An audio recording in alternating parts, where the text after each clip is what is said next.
Umaasa ang may-ari ng Star Horse Basilan Team, na si Jackson Chua.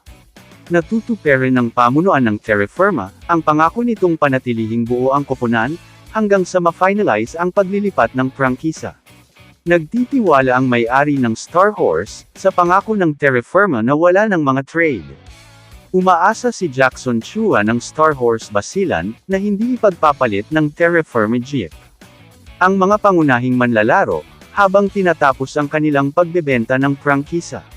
Nakumpleto na niya ang mga kinakailangan para sa pagbili, at naghihintay ng pag-aproba ng PBA board.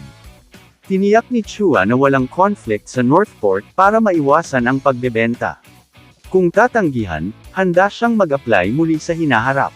Umaasa si Jackson Chua na wala ng galaw mula sa jeep, ngayong isinasagawa na ang proseso, para sa pagbebenta ng 10 taong gulang na prangkisa ng PBA. Hindi na bago sa basketball si Chua, bilang arkitekto ng MPBL, contender team na Basilan Steel, na natalo bilang default dahil sa COVID protocol ng Regional League. Ipinalabas niya ang kanyang pakiusap sa gitna ng mga tsismis, na ilang mga koponan. Kabilang ang San Miguel, ang tumitingin sa mga kabataang Terra Firma, na sina Kemart Carino, at Luis Sanggalang, upang palakasin ang shaded lane, na kasalukuyang pinapatrolya ni Junmar Fajardo.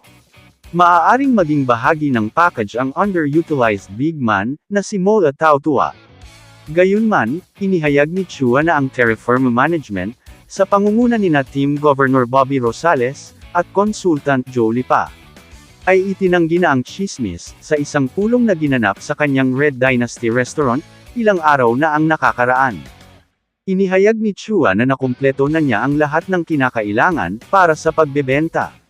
At hinihintay na lamang niya ang deliberasyon ng PBA board, bago niya opisyal na tapusin ang napaulat na 100 million peso takeover, ng Terra Firma Ball Club. Pinawi rin ni Chua ang pangamba, na maaaring ma-veto ng Northport ang Star Horse, sa ilalim ng lockout clause, na nagbibigay sa isang miyembro ng PBA, na pigilan ang direktang katunggali. Napakahigpit ng PBA pagdating sa aplikasyon ng mga bagong prangkisa. Tinanggihan umano nito ang mga entry ng Chooks to Go, dahil kasalukuyang kinakatawan ang Magnolia sa liga. At ang Phoenix noong ginagamit pa ng SMB, ang tatak na Petron Blaze. Kamusta mga idol? Sports Zone PH, para sa sports news and update.